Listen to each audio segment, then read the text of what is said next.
Last turn पे हम लोग ओम का नियम पढ़ रहे थे, ठीक है। तो हम लोगों ने क्या किया था कि अलग अलग पहले हम लोगों ने एक बैटरी लगाई, फिर हम लोगों ने दूसरी बैटरी लगाई, फिर तीसरी लगाई, फिर चौथी लगाई। मतलब नंबर ऑफ़ बैटरीज़ की संख्या या सेलों की संख्या हम लोग बढ़ाते चले गए। उसके हिसाब से हमने ये देखा कि धारा में भी बढ़ोतरी हो रही है।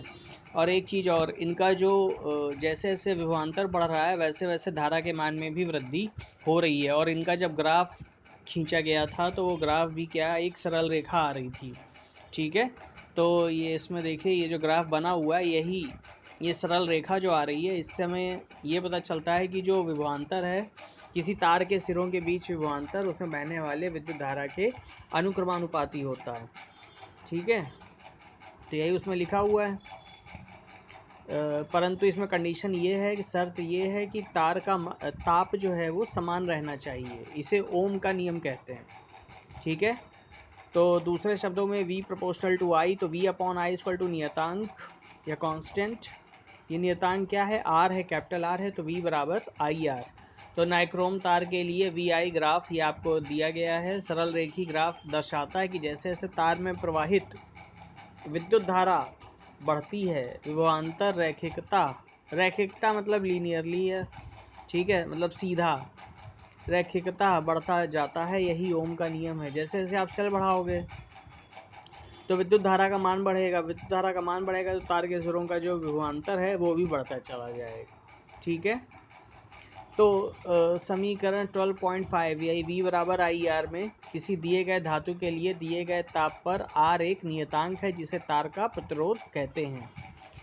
किसी चालक का यह गुण है कि वह अपने में से प्रवाहित होने वाले आवेश के प्रवाह का विरोध करता है, ठीक है। तो यही आपकी प्रतिरोध की परिभाषा है। प्रतिरोध क्या है, प्रतिरोध किसी चालक का वह गुण जिसके कारण वह अपने में से होकर प्रवाहित होने वाले आवेश का विरोध करता है, ठीक है।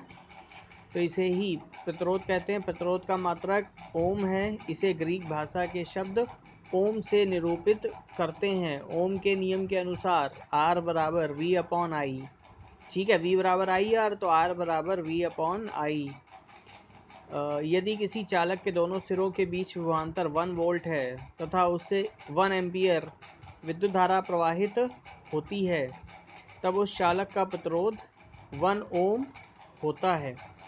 मतलब समझिए क्या हो रहा है, जैसे R बराबर V अपॉन आई है, तो V का मान हमने 1 वोल्ट रख दिया, I का मान हमने 1 एम्पियर कर दिया, तो 1/1 क्या हो जाएगा, 1। तो R का मान क्या हो जाएगा, 1 ओम, ठीक है। तो 1 ohm equal to 1 volt upon 1 ampere, ठीक है। इसका यही मतलब है, यदि चालक के तार के दोनों सिरों के बीच विभवांतर 1 वोल्ट है तथा उससे 1 एम्पियर विद्युत धारा प्रवाहित होती है, तब उस चालक का प्रतिरोध R बराबर 1 ओम होता है। समीकरण से 12.5 से हमें यह संबंध भी प्राप्त होता है, I बराबर V अपॉन R। मतलब कि देखो, ये 12.7 समीकरण है। इससे स्पष्ट है कि यदि किसी प्रतिरोध से प्रवाहित होने वाली विद्युत धारा उसके प्रतिरोध के व्युत्क्रमानुपाती होती है, ठीक है। मतलब जो धारा है वो प्रतिरोध के व्युत्क्रमानुपाती है। यदि प्रतिरोध दुगना हो जाए तो विद्युत धारा आधी हो जाएगी। मतलब आप अगर प्रतिरोध का मान बढ़ाओगे तो धारा का मान कम होगा, ठीक है। और व्यवहार में कई बार किसी विद्युत प्रतिरोध में विद्युत धारा को घटाना अथवा बढ़ाना आवश्यक हो जाता है। स्रोत की वोल्टता में बिना कोई परिवर्तन किए बिना विद्युत धारा को नियंत्रित करने के लिए उपयोग में लाए जाने वाले अवयव को परिवर्ती प्रतिरोध कहते हैं, ठीक है। हमें क्या करना है, हमें V को नियत रखना है और I और R को हमें चेंज करना है। मतलब हमें धारा को बदलना है। तो धारा को बदलने के लिए हम क्या करेंगे, R के मान में परिवर्तन करेंगे, ठीक है। R का मान बढ़ा दें तो धारा का मान कम हो जाएगा, ठीक है। और R का मान कम कर दे तो धारा का मान बढ़ जाएगा, ठीक है। इसे ही हम परिवर्ती प्रतिरोध कहते हैं, ठीक है। और किसी विद्युत परिपथ के प्रतिरोध को परिवर्तित करने के लिए प्रायः एक युक्ति का उपयोग करते हैं जिसे धारा नियंत्रक कहते हैं, ठीक है। तो धारा नियंत्रक के द्वारा हम क्या कर सकते हैं, धारा नियंत्रक के द्वारा हम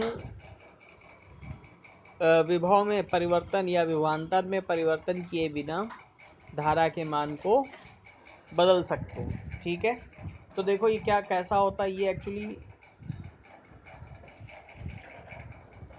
ये आपका इस तरीके का होता है।